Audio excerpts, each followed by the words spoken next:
On February 4th, 2015, TransAsia Airways Flight GE235, an ATR 72-600 aircraft, crashed into the Keelung River shortly after takeoff from Taipei Songshan Airport, resulting in the loss of 43 lives.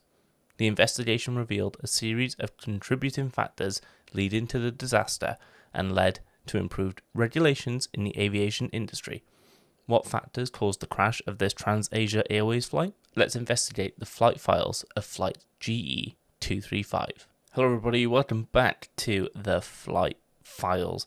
I am your host and aviation enthusiast, Dan, and today we are covering TransAsia Airways Flight GE235. Before we get into it, I just want to say that across all social media platforms you can find us at The Flight Files, and also check out the website www.theflightfiles.com.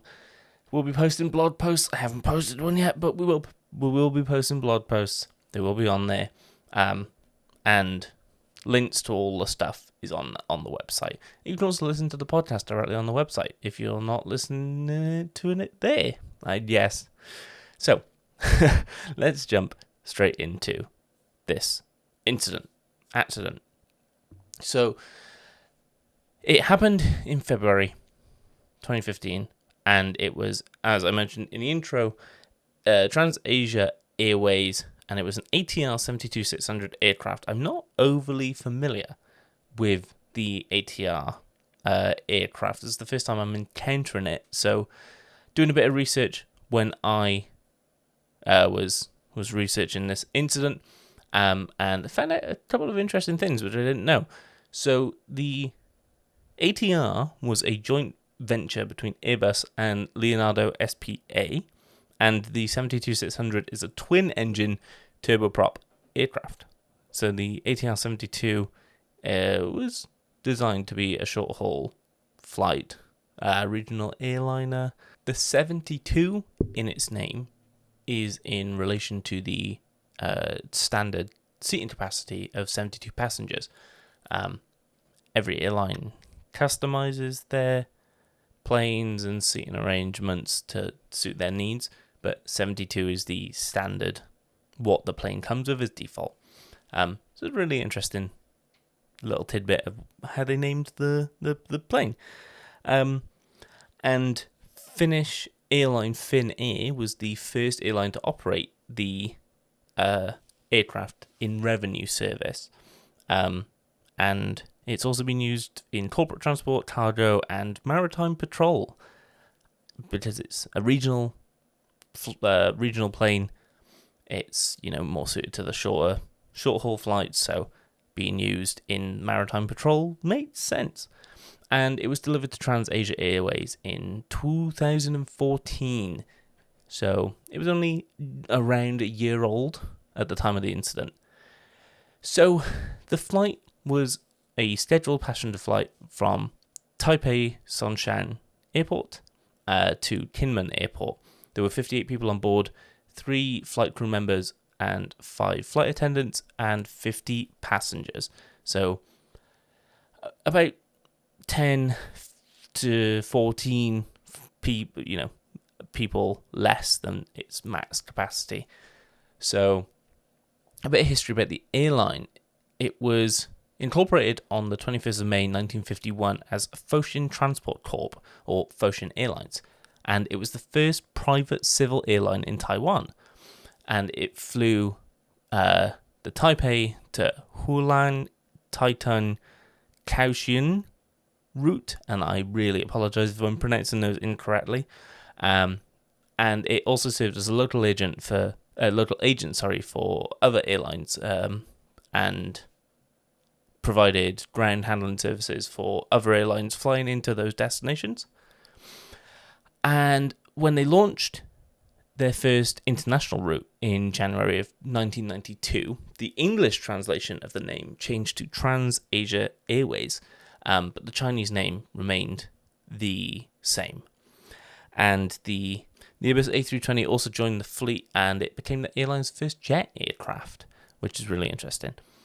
So, although the company started its operations focusing mainly on the Taiwanese domestic market, it operated on scheduled international routes as well, but focused mainly on Southeast and Northeast Asia at the time of its closure. And they suspended operations and shut down indefinitely on the 22nd of November 2016 after a pair of hull loss incidents occurred within months.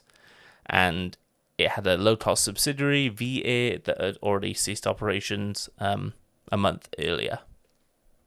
So the crew of this flight there was 3 pilots in total.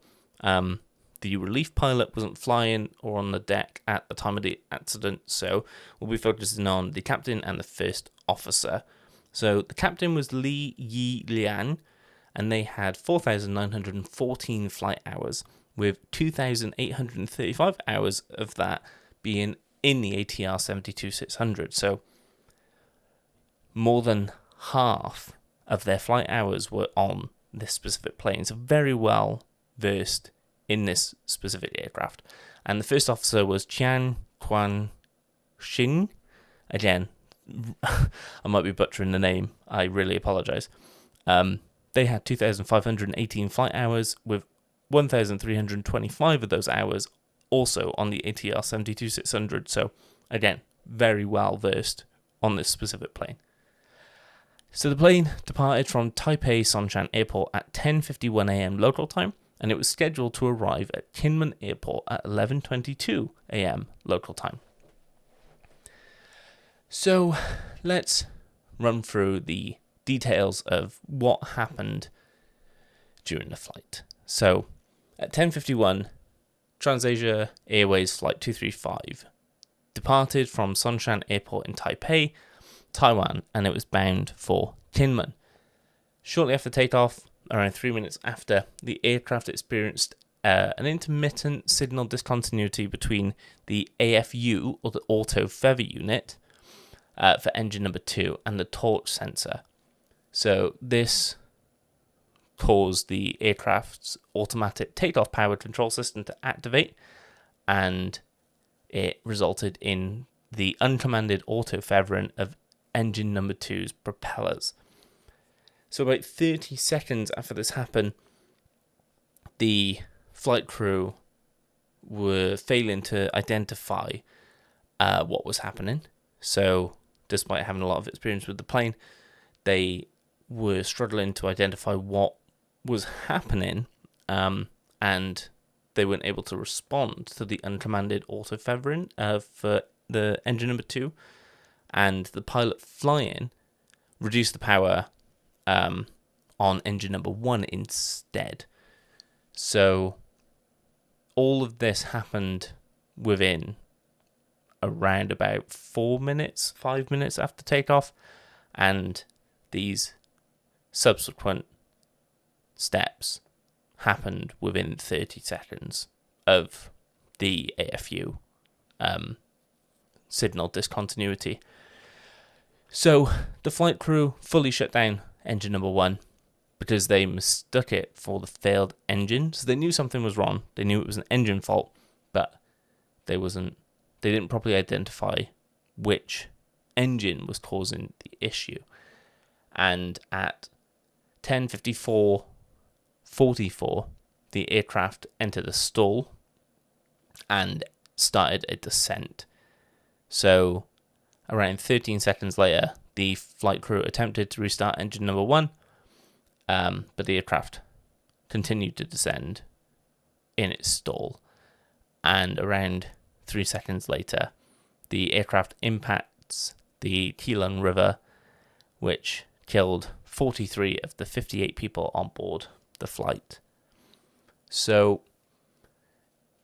the whole incident happened within 3 minutes after takeoff, and the intermittent signal discontinuity between the AFU and the torch sensor for engine number 2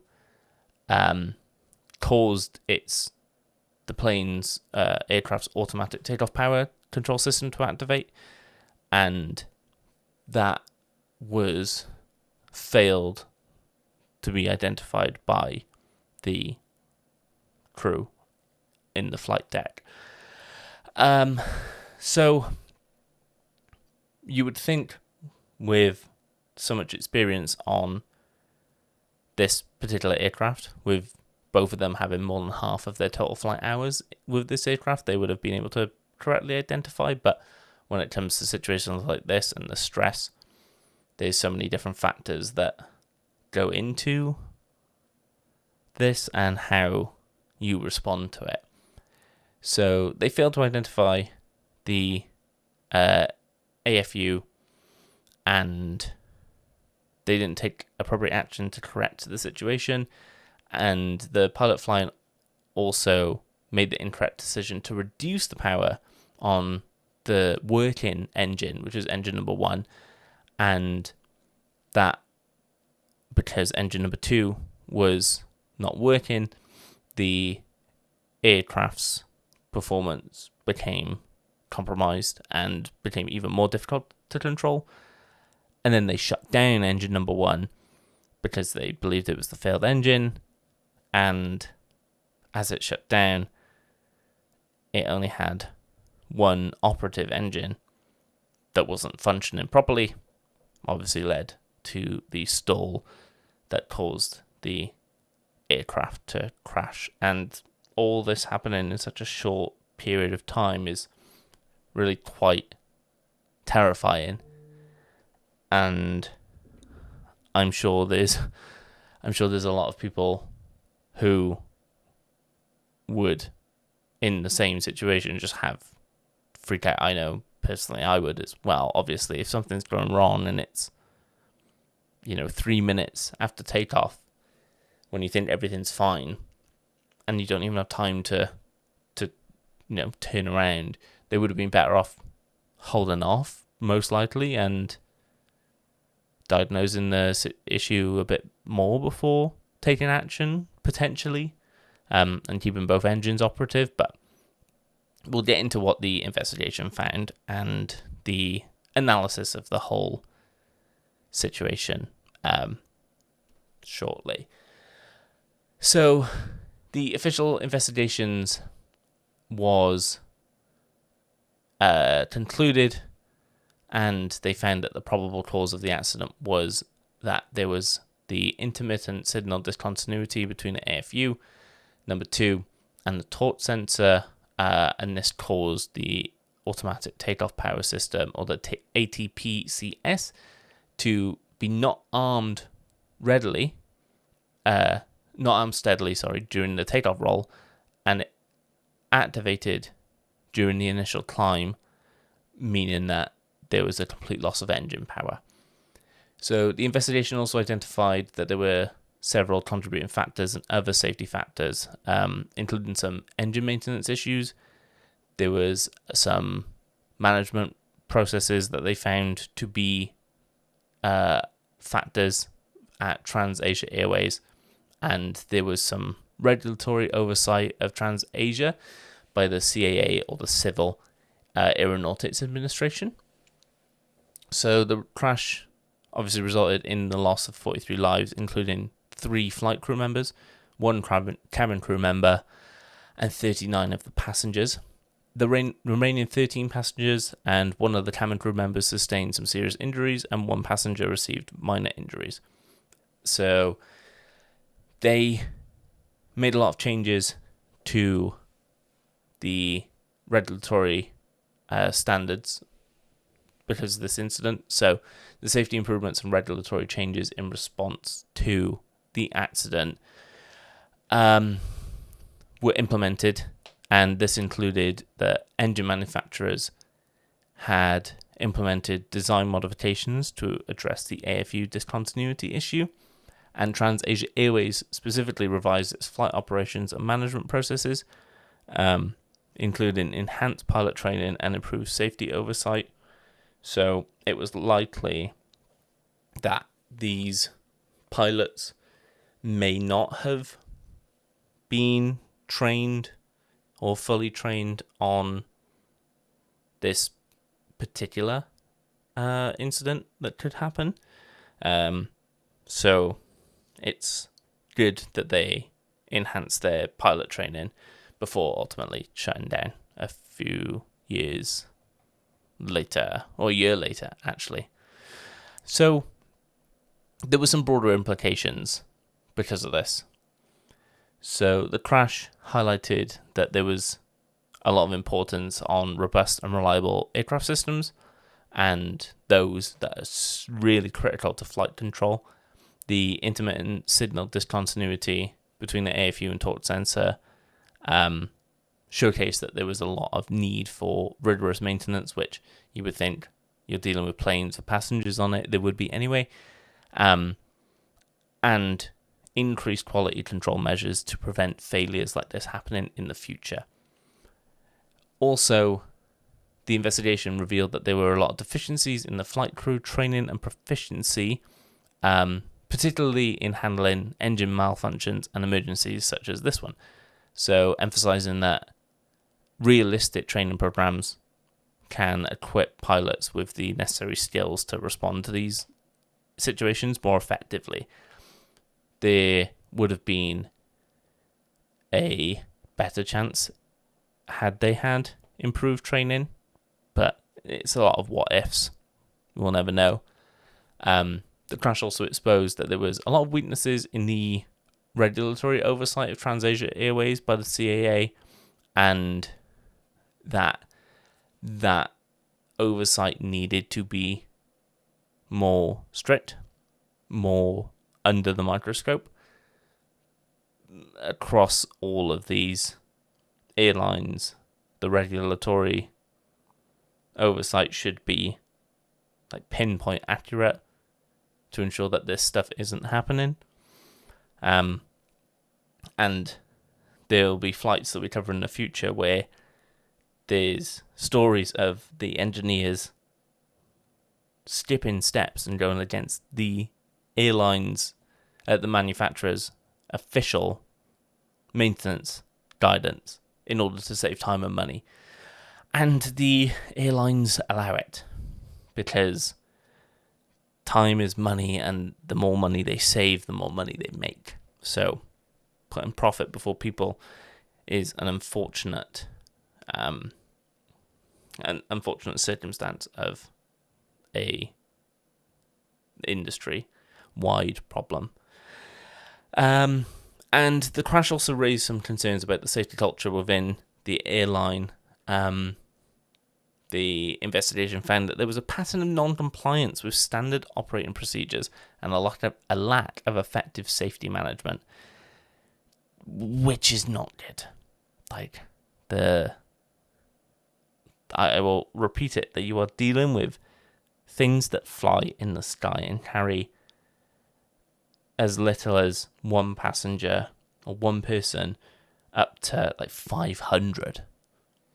So this should be taken really seriously, and compliance with all of the standard operating procedures should be in place.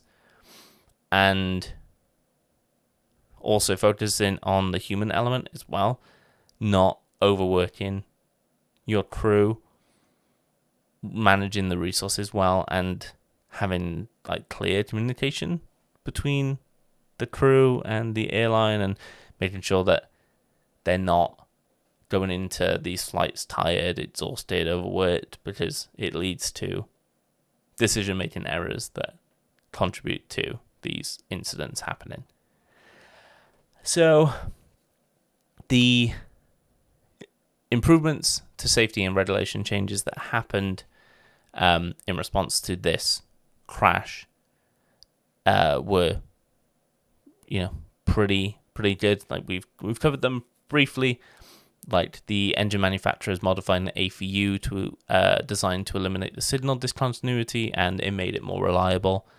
Improved flight crew training to focus on these engine malfunctions and how to recognize them, what to do in the emergency, and coordinating with the crew on who's doing what in these emergencies. Then you have the strengthened regulatory oversight of airlines, which included audits, regular inspections, and enforcing actions to ensure that they are compliant with the up-to-date safety standards.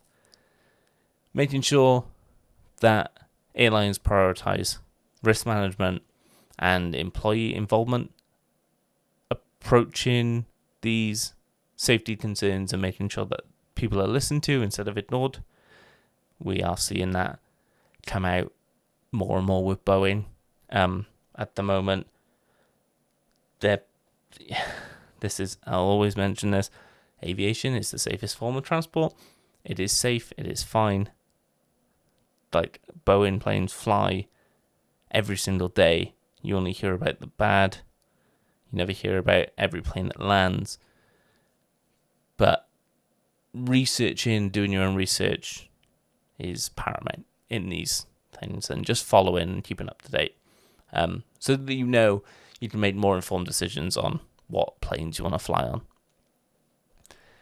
And the key takeaways are basically improved training. This flight was partial maintenance issues and partial human error. The crew unable to identify what the issue was, and even shutting down the wrong engine, leading to basically not having any power whatsoever, led to the stall and subsequent crash of this flight. And, fortunately, silver lining, I guess, that some people survived. Most with serious injuries and one with minor injuries. That is always a silver lining in such a dark and unfortunate circumstance. But it's just really important to remember that these are people that you're dealing with. You should take the utmost care when it comes to making sure that your flights are as safe as possible and your planes are maintained correctly in line with safety regulations. This was a bit of a shorter episode. There wasn't a whole lot when it came to what happened. Everything happened like pretty quickly, but there will be longer episodes on the horizon. I'm currently doing some research on some flights that are coming up that I want to talk about. If you have any recommendations or any suggestions on flights that you want me to cover, please reach out on social media at the Flight Files on every social media platform. Just reach out, send a message, or a DM, or send it on publicly, whatever you want to do. Reply to one of the social posts. I post supplemental content such as images from the incident, maps that may be available, landmarks, all of that stuff, supplemental content across all the social media platforms. So definitely check them out. Let me know if you have any suggestions for flights you want to listen to, or you want me to cover.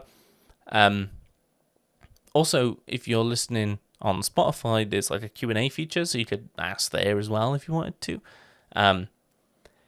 But I'll be back every Thursday to bring you some more aviation incidents that will be hopefully longer and more researched. But the Flight Files is available on anywhere you get your podcasts. Thank you all so much for listening, and I hope to see you in the comments. Don't forget to rate the podcast 5 stars. I really appreciate it, or whatever the rating is on the platform that you listen on. Just give it full marks. I really appreciate that. We have Spotify. We're a 5-star podcast. We have 2 reviews, and they're 5 stars. So let's keep it going. Let's get 3 reviews and 5 stars still. But thank you for listening. Not watching. I'm pretty sure I said watching. Thank you all for listening. I've been your host, Dan. This has been the Flight Files, and we'll be back investigating real soon.